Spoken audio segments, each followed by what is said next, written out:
We'll start our questions now, and I'm going to start out. The whole thing about the EV tax credits for cars, okay, my personal belief is that we didn't need any, but that was my personal belief. I think everybody knew that. But with that being said, I said, if we're going to do it, let's get something for it.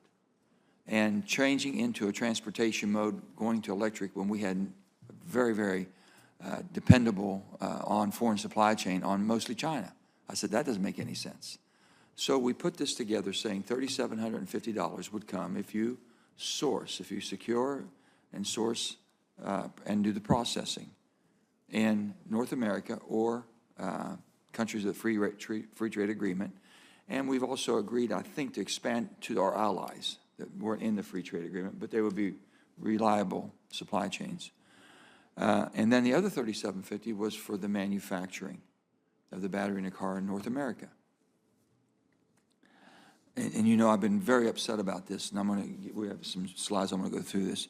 One of the things I'm frustrated by is the classification of the manufacturing of certain foils, powders, and other components as processing instead of manufacturing. So what we've done is exactly what you all did. You know, you basically have provided, upside down, you've provided basically I think is it a grant based on exactly what we've talked about. What is the project? You know, cathode powder, global lithium battery industry, the lithium arm, commercial production of, and the cathode powder, and now that cathode powder is into processing. Now it's been defined by the Treasury as processing, and I understand that came from you all. It can't be one or the other, depending on where you want to put it, to get more product from other places. We want this done in America. We don't want this overseas because basically then there's no urgency for our manufacturing to ever do this. That's the problem I'm having with it. If we're going to get something for it, I don't want to be relying on foreign supply chains. I'd rather have it right here in the United States, or at least in North America, we have better control. So can you discuss your involvement with the Treasury on the implementation of the credits? Because they're saying that you all told them what fit where. Yeah, thank you so much, Mr. Chairman. Yes, we advise the Treasury Department on issues relating to definitions as it involves energy. And we did advise on 30D, and we used the definition that was in the bipartisan infrastructure law, the exact definition. There was no credits in that. There was nothing that's tied to that.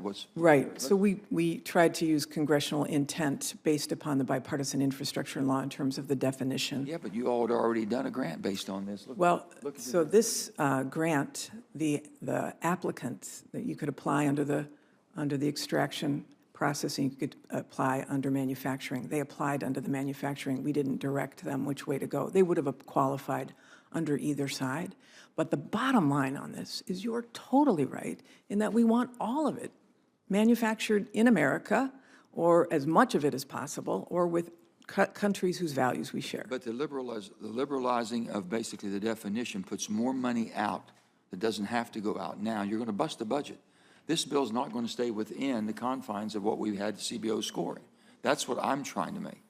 And that's the problem I'm saying. Why in the hell are we totally committed to going further and further in debt, not having to? We're going to get the same results. Manufacturing's coming here.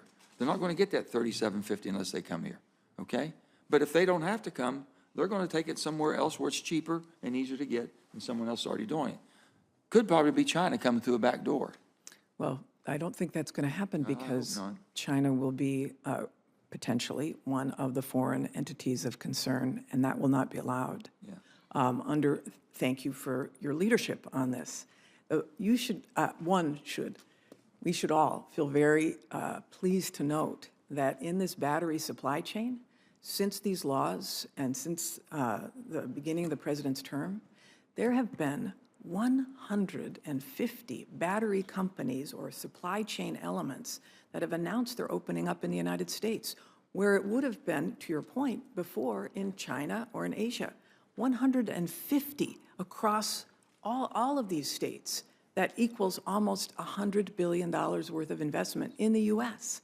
The policy that this committee and that your leadership, as well as others, has passed matters.